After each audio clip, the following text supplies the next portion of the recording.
ila hadratin Nabi Mustafa Sayyidina Muhammad Rasulullah sallallahu alaihi wasallam wa jami' azwajihi wa dzurriyyatihi wa ahli baitihi wa jami' ikhwanihi minal anbiya wal mursalin wal awliya wasyhada'i wassalihin wassahabat wa tabi'in wal ulama wal musannifin wa jami' malaikatil muqarrabin alaihi wassalatu wassalamu ila hadratis sultan awliya Syekh Abdul Qadir Al-Jailani wa Imam Bahauddin An-Naqsabandi wa Imam Abu Hasan Asy-Syadzili wa Imam Abu Hamid Al-Ghazali wa Imam Junaid Al-Baghdadi wa Imam Abu Yazid Al-Bastami wa jami' sadati sufiyah wa ila hadrati Imam Abu Hasan Asy'ari wa Imam Abu Mansur Al-Maturidi wa jami' a'immatil muhadditsin wa jami' a'immatil mufassirin wa jami' a'immatil mujtahid mutlaq Imam Malik, Imam Hanafi, Imam Syafi'i, Imam Hambali wa ila hadrati jami' awliyatis ahli Jawa Bahratin Ahmad Ahmadullah Sunan Ampel wa ila hadrati Mbah Maulana Malik Ibrahim wa ila hadrati Mbah Ainul Yakin Sunan Giri wa ila hadrati Mbah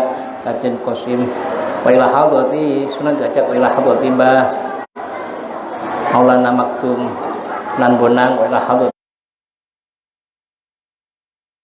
Mbah Sunan Muria wa ila hadrati Mbah Sunan Kudus Mbah Ja'far Shadiq wa ila hadrati Mbah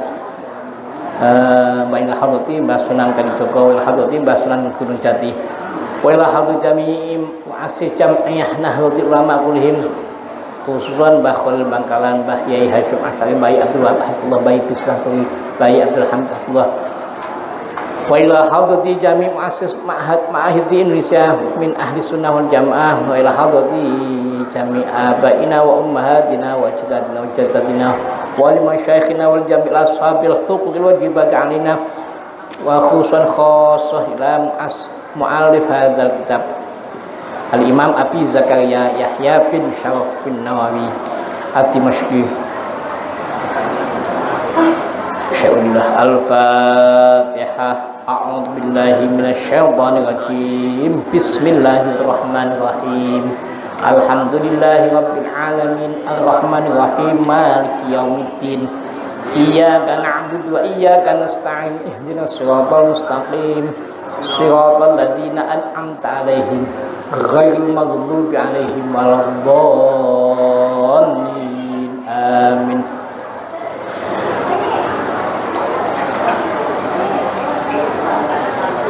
Bismillahirrahmanirrahim. As-sadisu asyara utawi kang kaping 16 An Abi Mas'udin hadis sang Abi Mas'ud Uqbah bin Amrin Al-Ansari yaitu Uqbah bin Amr Al-Ansari Al-Badri kang termasuk pasukan Badar. Ya Abi Mas'ud Uqbah bin Amr ini termasuk salah satu pasukan perang Badar. Radhiyallahu muga paridho sapa Allah Gusti Allah anhu sanging Abi Mas'ud Uqbah bin Amr. Ora dawuh sapa Abi Amrin Abi Mas'ud lama nazalat ayatus shadaqati lama nazalat semangsane tumurun atau datang lama nazal semangsane tumurun apa ayatus shadaqati ayat tentang sedekah kuna ana sapa kita niku nuhamilu manggul atau nuhamilu mikul ala zuhurina ing atase pira-pira punggung kita. Ketika ayat sedekah datang itu ketika saya saat itu memanggul bahan makanan. Fajaa mangkonuli teka sapa rajul lanang. Fata sedekah mangkonuli sedekah sapa rajul. Bisain kalang suci. Kathirin kang akeh. Jadi ketika Abi Mas'ud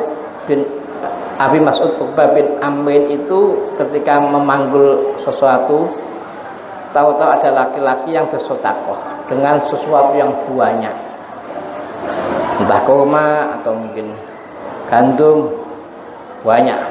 Faqalu maka padha ngucap sapa al munafiqun. Faqalu maka padha ngucap sapa al munafiqun.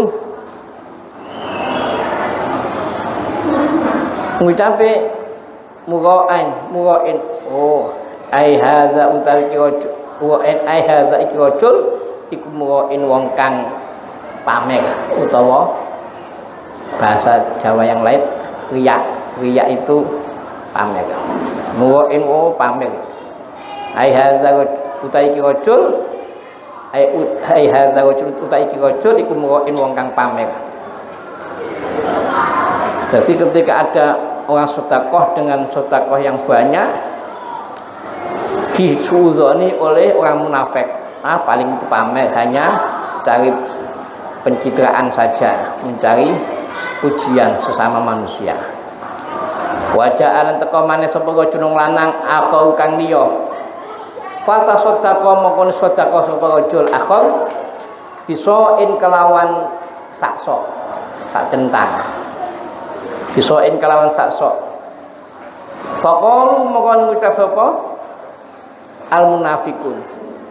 Innallaha satamai Gusti Allah iku ghaniyun zat kang sugih ansoin dibanding sakso.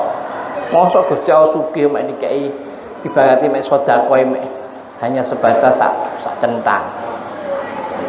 Gampangannya dianggap Gusti Allah gak butuh sedekah seperti itu. Hadza innallaha satamai Gusti Allah iku ghaniyun zat kang sugih anso in hadza saking sak centang iki atau sak sok iki. Fanazalat mongkon nuli temurun apa ayat a'udzubillahi minasyaitonir rajim.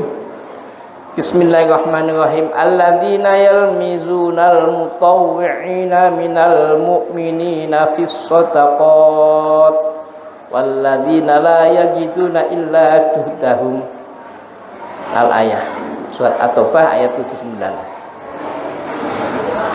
Alladzina wong akeh yalmizuna kang padha nyacat sapa alladzina. Nyacat al-mutawwi'ina ing wong kang padha agawe perkara sunah. Atau al-mutawwi'ina ing wong kang agawe krana Allah. Minal mukminina saking wong mukmin. Agawe fi shadaqatin dalam wujud sedekah. Waladzina lu akeh la yajiduna kan nemu sapa alladzina illa juhdahum kejaba sak kuwate alladzina. Niki memberikan satu penegasan bahwa sedekah itu memang dibutuhkan keikhlasan. Baik jumlahnya banyak maupun sedikit, tetap membutuhkan keikhlasan. Termasuk resiko ketika banyak dianggap mencari muka atau hanya pamer, tapi ketika bersedekah sedikit dianggap hanya Allah. Maksud Allah cuma ibaratnya amal karena Allah kok cuma sedikit. Jadi itu memang hidup dalam kehidupan dunia itu selalu ada yang mencaci. Akeh apike ya dilokno, dicurigai, sedikit juga diolok-olok. Maka akhirnya sampai Allah menurunkan ayat alladzina yalmizuna mutawwi'ina, siapa orang yang mencacat atau mencaci orang yang berbuat karena Allah, mutawwi' itu semata-mata karena mencari itu Allah. Minal mu'minati orang mukmin fi shadaqat idam sedekah. Walladzina la yajiduna illa juhdahum, mereka orang yang tidak akan menjumpai kecuali ya sak mampunya. Jadi orang yang mencacat orang bersedekah karena Allah, ya, dan yang alladzina la yajiduna illa juhdahum, dan melakukan amal sedekah kecuali yang semampunya, maka mereka pun tetap akan ya mencari celahnya untuk mengolok-olok. Dan itu biasanya adalah cirinya orang yang munafik. Orang munafik itu bagus di muka, masam di belakang, bermuka dua. Na'udzubillah min dzalik. Ini yang berat. Kadang manusia itu tergoda oleh sifat seperti itu. Nggih, tapi tidak kepanggil atau tidak menjalankan. Itu kadang termasuk salah satu resikonya orang munafik, adalah termasuk berat.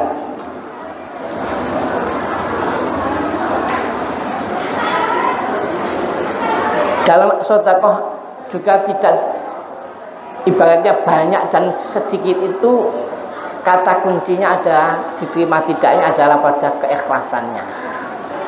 Nek banyak ikhlas tentu ya lebih baik daripada sedikit yang tidak ikhlas. Daripada banyak tidak ikhlas. Tetapi yang diukur oleh Allah itu adalah tentang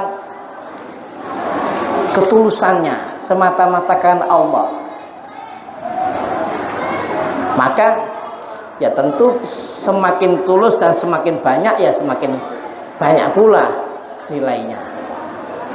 Tapi sedikit dengan tulus itu pun juga tidak mengurangi tingkat diterimanya oleh Allah Subhanahu wa taala.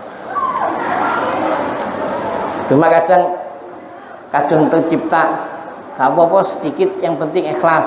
Nah itu akhirnya malah lomba-lomba titik-titikan, alasannya ikhlas. Padahal sebetulnya itu hanya untuk, mungkin untuk menutupi ketidakmauan untuk berbuat banyak. Akhirnya alasannya seperti ikhlas. Apa ini sedekah akeh tapi ikhlas daripada sedikit gak ikhlas. Wis titik gak ikhlas pisan, dadi tambah gak ono sing diandalkan. Dadi nek ditakoni milih ndi sedekah akeh gak ikhlas dengan sedikit tapi ikhlas, pilihnya mana? Pilihnya banyak yang ikhlas. Sedekah yang banyak tapi yang ikhlas daripada sedikit gak ikhlas pisan. Tapi memang resikonya di mana saja, ya tidak hanya bab sedekah, dalam bab-bab yang lain itu berbuat baik itu ujiannya seperti itu, selalu digoda untuk apakah dia betul-betul karena Allah atau tidak. Itu mesti ada yang membuat ujian dengan bentuk apa? Dengan bentuk mencaci atau mengolok atau ngerasani macam-macam, menggunjing. Itu godaannya atau ujiannya orang berbuat baik. Jadi kalau begitu wong titik dirasani lebih apik akeh pisan, gak apa-apa dirasani karuan ya. Daripada wis titik dirasani tambah mangkel. Wis pala jaken pisan.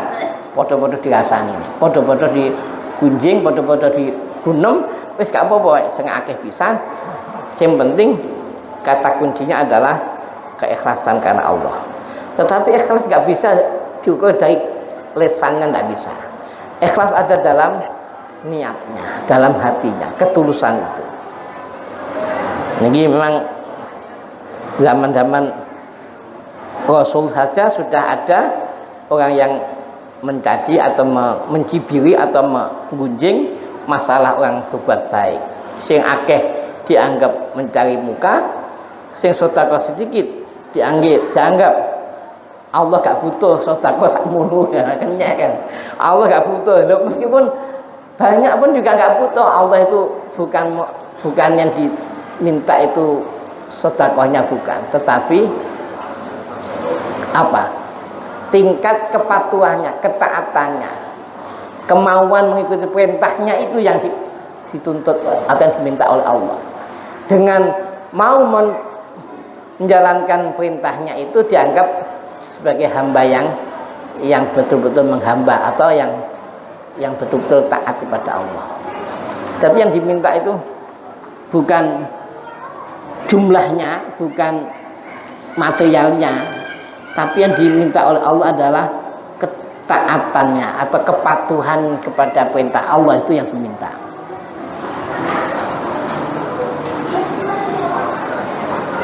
Innallaha,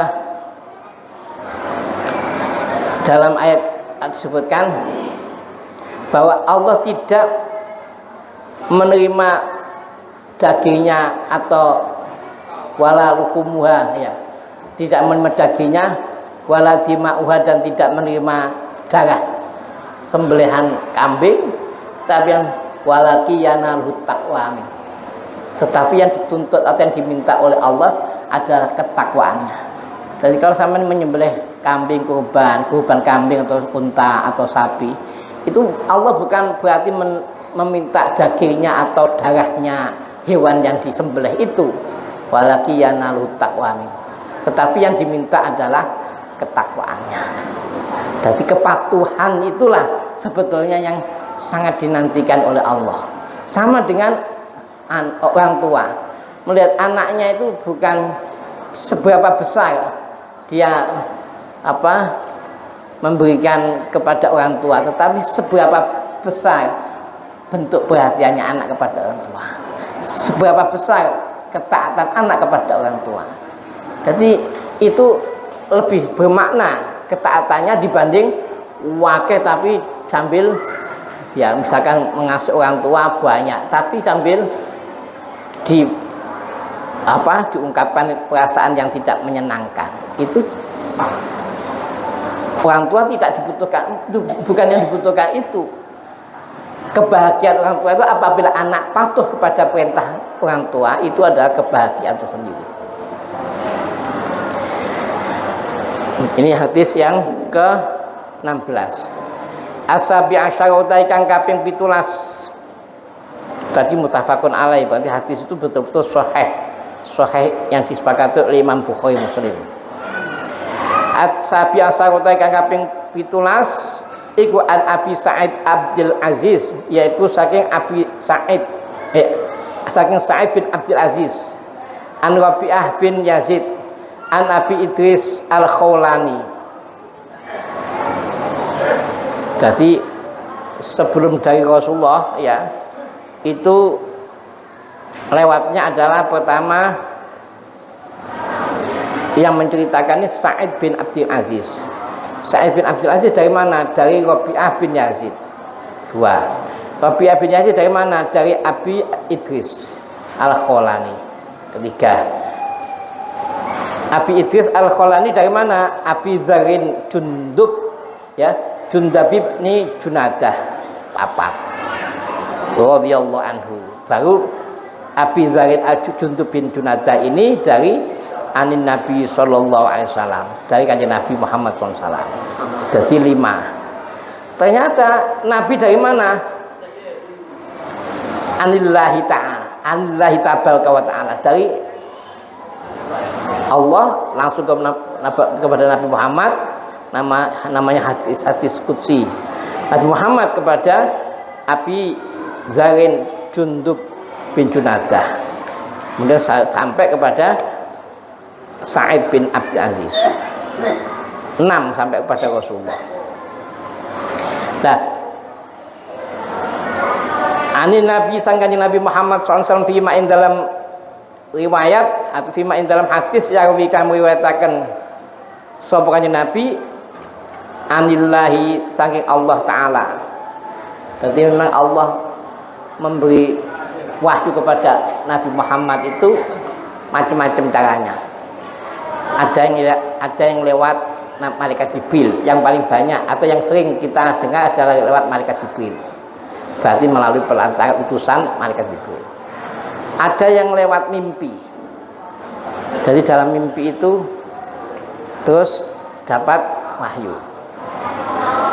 Ada yang datangnya itu seperti bunyi lonceng, jadi langsung Nabi dapat getaran wahyu, sampai menerimanya itu dalam keadaan bercucuran keringat saking beratnya wahyu yang diterima. Berarti firman Allah atau atau kalamullah, langsung diterima langsung oleh Allah. Itu beratnya bukan main.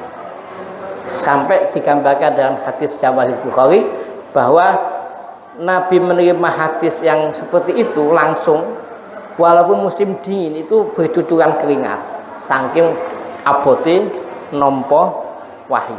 Termasuk yang melalui malaikat Jibril itu adalah pertama wahyu surat Al-Alaq, Iqra bismi rabbikal ladzi khalaq, sampai Nabi menyatakan ma'ana biqari'in, saya tidak bisa baca. Jadi Nabi betul-betul menyatakan saya tidak bisa baca sampai 3 kali. Akhirnya oleh malaikat Jibril dipaksa Iqra bismi rabbikal ladzi khalaq, itu sambil diperkes. Berarti nompo pelajaran atau nompo ilmu itu ya gak ringan, butuh energi yang besar, butuh kekuatan fisik yang prima. Maka nyun sewu ya muga-muga ya kula panjenengan niki sing sedang mencari ilmu senantiasa kuat menghadapi berbagai tantangan. Karena tantangan saat ini banyak sekali, baik tantangan eksternal ya dari non muslim maupun tantangan sesama pribadinya saja, itu sudah satu tantangan. Nah itu butuh kekuatan energi. Termasuk Rasulullah SAW menerima wahyu langsung, yaitu ya seperti yang digambarkan, ada bunyi lonceng yang keras sampai bercucuran keringat. Itu menunjukkan bahwa Nabi sedang menerima wahyu. Nah salah satunya wahyu yang diterima oleh Nabi ya dalam hadis ini yang kemudian disampaikan kepada Abi Dzar Jundub bin Junadah.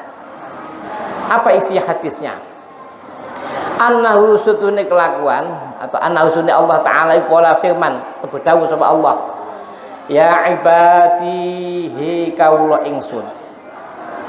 Berarti kan Allah yang melafadzkan, cuma Nabi Muhammad itu menirukan dari apa yang diterima oleh Nabi Muhammad dari Allah. Makanya bahasanya ya ibadi, ya ibadihi kaula ingsun. Ini saat teman ingsun iku haram tuwis, teman-teman mengharamkan sapa ingsun al-zulma ing kedzaliman ala nafsi ing atase zat ingsun. Jadi Allah sendiri sudah berjanji tidak akan berbuat zalim. Ini saat teman ingsun haram tu ngaramkan sapa ingsun al-zulma ing kedzaliman ala nafsi ing atase awak dhewe ingsun. Jadi Allah sendiri sudah memberi contoh tidak berbuat zalim, maka Allah memberi contoh dengan tidak melakukan perbuatan zalim. Waja'atun dadakan sapa ingsun hu ing waja'atun dadakan sapa ingsun hu ing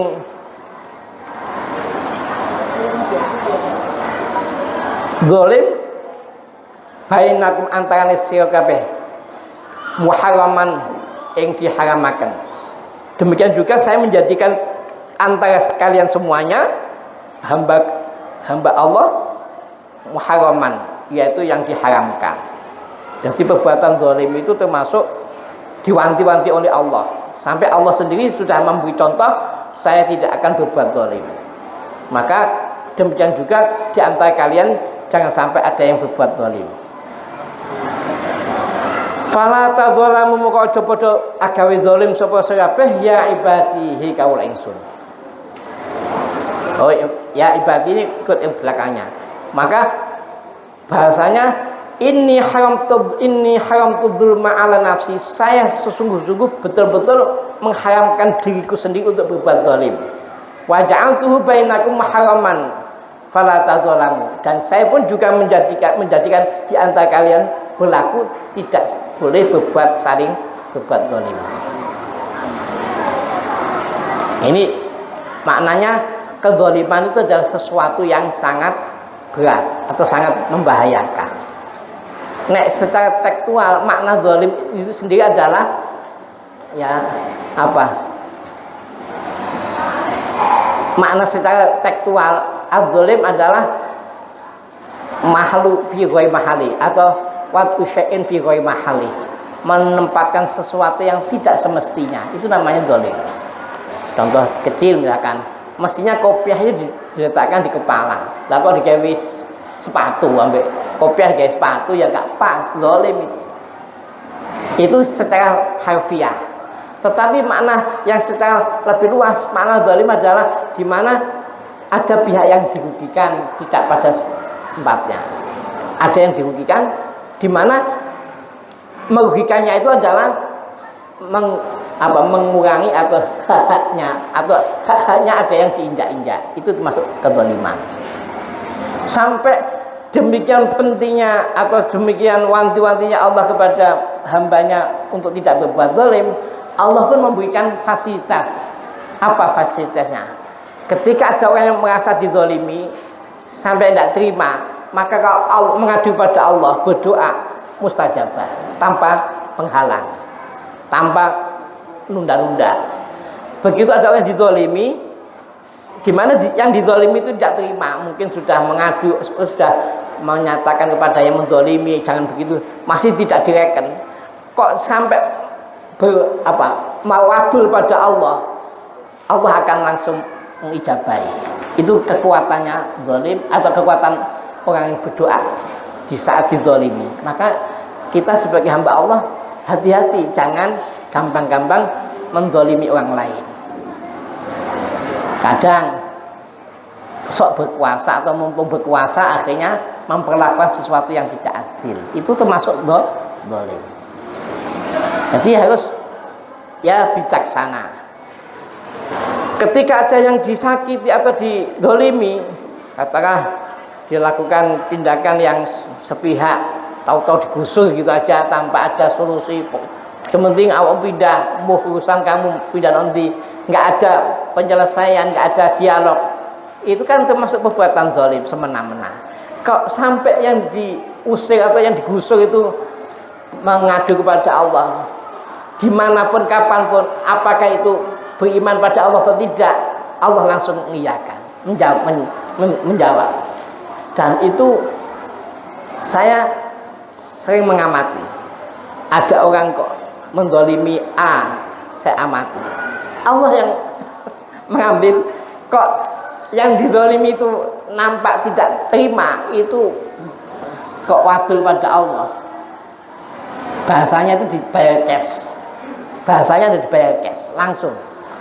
Karena orang dizalimi itu adalah dianggap menafikan hak yang telah diberikan oleh Allah kepada hambanya, diinjak-injak. Allah padahal sudah menjaga, atau Allah yang mengasih kekuatan atau hak mereka, tahu-tahu diinjak-injak oleh sesama makhluknya, itu Allah tersinggung. Ini yang pertama. Yang kedua, ini hadis qudsi sehingga penting sekali. Ya ibadi kullukum dhallun illa man hadaitu. Ya ibadi kawul ingsun, kullukum utai saben-saben sira kabeh iku dhallun wong kang tersesat.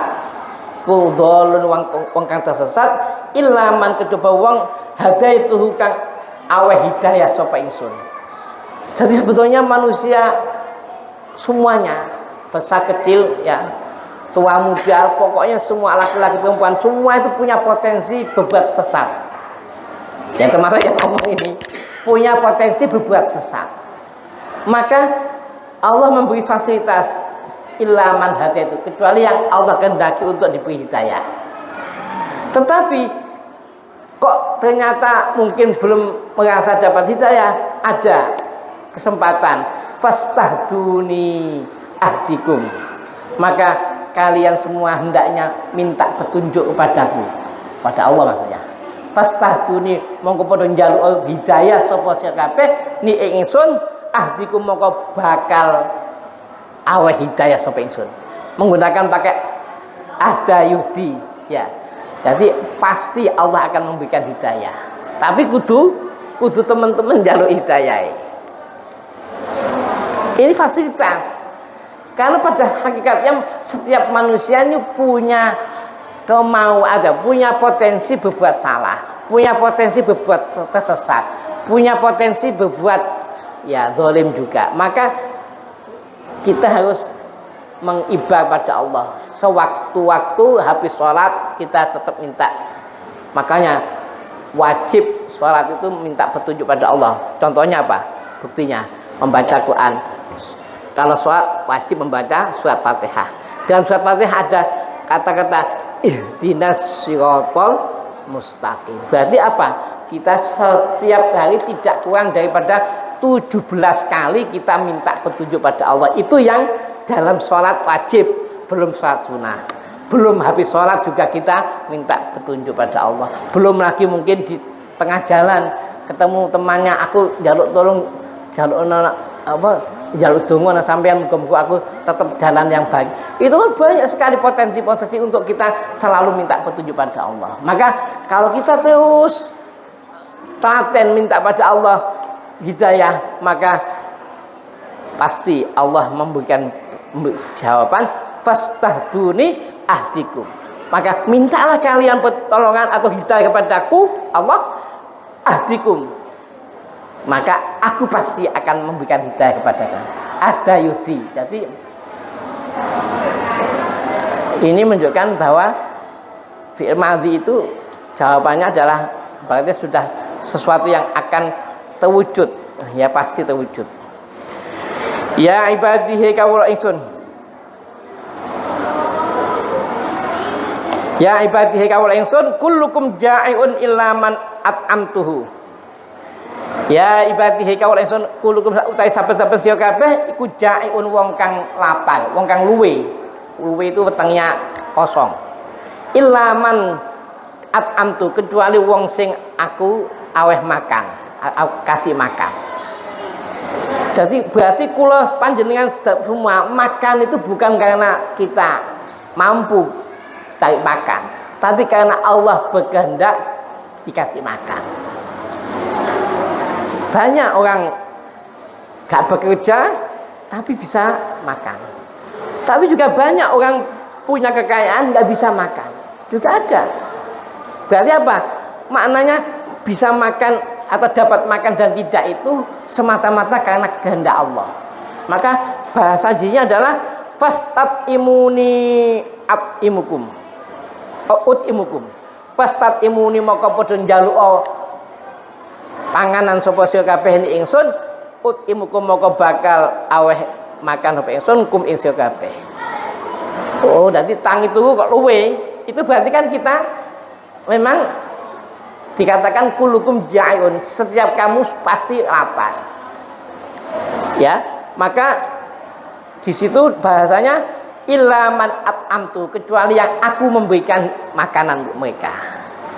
Jadi nek gak dikasih makan semua ya luwe kabeh. Nah, kok ada sing enggak, ono sing enggak luwe karena Allah kasih makan. Prosesnya apa? Macam-macam. Ada yang melalui bekerja, ada yang melalui dapat sedekah atau mungkin dapat apa. Ya seperti binatang burung yang terbang. Itu setiap berangkat pagi-pagi kosong. Ya. Enggak punya makanan dalam perutnya. Pulang dapat. Itu Allah memberikan jatah. Maka tetap kita hendaknya bahasanya ada fastat imuni ut imukum. Maka hendaknya kalian minta makanan padaku, maka aku akan memberi makanan. Bahasa meminta itu bukan semata-mata hanya jaluk tok, tapi juga ada ikhtiarnya. Jadi melengkapi, saling melengkapi, juga usaha juga meminta. Tapi intinya minta kalau nggak dikabulkan nggak bisa, atau bekerja kalau nggak dapat koyo ya bisa. Jadi intinya tetap Allah yang menentukan. Ini yang ketiga. Pertama, setiap kalian semuanya adalah punya potensi berbuat zalim, maka Allah mengharamkan berbuat zalim. Yang kedua, semuanya dari kalian punya potensi untuk berbuat sesat, maka mintalah petunjuk pada Allah. Yang ketiga, setiap kalian semuanya punya potensi untuk lapar, ya. Karena secara apa ya, insting manusia itu ada zat-zat yang diserap oleh tubuh. Maka kecuali memang kalau seperti yang dipilih oleh Allah seperti Sayyidah Siti Maryam gitu, atau wali-wali Allah yang sudah khawasul khawas, ya itu beda lagi, sudah makomnya makom petajwid, sudah tidak makom usaha. Tapi seperti sak kelas kula ngeten iki nek gak usaha ya mungkin ya iso-iso gak. Tapi Tetap kita harus yakin Allah Maha mengasihi. Cuma ngasihnya Allah jangan sama bayangkan seperti Sayyidah Maryam. Setiap dibuka oleh Nabi Zakaria, loh, kamarnya kok masih ada makanan dari mana? Setiap dibuka oleh Nabi Zakaria selalu ada. Nah, Allah, muka-muka mau makin sambil meningkat ya, semakin meningkat. Ya kita mungkin prosesnya masih membutuhkan. Makanya bahasanya fastaksuni, jauh pakaian. Ya pakaian seperti ini, ya pakaian ilmu, pakaian ya derajat dan sebagainya. Maka tetap kita upayakan, kita usaha. Nanti Allah akan menjawab. Jawabnya seperti apa? Adalah rahasia Allah. Kita harus yakin. Ya ibadihi kaul ingsun, innakum tukhti'una bil-laili wan nahar. Niki kula merasakan betul. Innakum sak temen sira kabeh iku tukhti'una wong kang potensi berbuat salah bil-laili dalam waktu wengi wan nahari waktu siang. Dadi kula panjenengan setiap malam setiap siang istighfar itu dibanding ambek salahe si akeh salahe. Aja merasa aku kakek istighfar. Lah wong salahe luwih akeh dibanding. Makanya Allah sampai memberikan perintah innakum tukhti'una bil-laili wan nahar. Setiap kalian punya kesalahan waktu malam dan siang. Wa ana aghfir dzunuba jami'an. Nah, ini kudu diyakini, kula panjenengan kudu yakin. Wa ana utawi ingsun iku aghfiru ngapura sapa ingsun adznuba ing dosa jami'an semuanya. Wis siang malam akan saya maafkan. Tapi ada bahasanya belakang fastaghfiruni aghfir lakum. Monggo njaluk ngapura sira kabeh ni ingsun aghfir lakum, monggo bakal ngapura sapa ingsun. Ya artinya apa? Ini hadis yang luar biasa. Ada fasilitas-fasilitas yang Allah janjikan. Monggo kula sanjenengan sama-sama memanfaatkan fasilitas jaminan yang sedemikian indahnya itu, monggo dimanfaatkan betul supaya kita tidak sia-sia mempelajari ini. Monggo akhirnya kita menjadi orang yang luar biasa, mudah-mudahan. Karena ini hadis qudsi, hadis langsung datang dari Allah. Ya semua dari Allah, tetapi ada yang proses melalui malaikat Jibril. Ini langsung diterima oleh Nabi Muhammad SAW. Moga-moga mawon kula panjenengan diberikan kekuatan oleh Allah untuk menjalani perintah-perintah agama, menjauhi semua larangannya. Ya ini mudah-mudahan tidak hanya pandai di lesan, tapi juga bisa betul-betul meyakini, dan Allah memberikan fadl kepada kula panjenengan saged menjadi orang yang hebat, ya, yang bermanfaat, termasuk yang didambakan oleh Kanjeng Nabi Muhammad SAW sebagai hamba yang soleh, yang muttaqina imama. Amin ya rabbal alamin. Hadanallahu wa iyyakum, waffaqanallahu lima yuhibbullah wal afu minkum. Wassalamualaikum warahmatullahi wabarakatuh.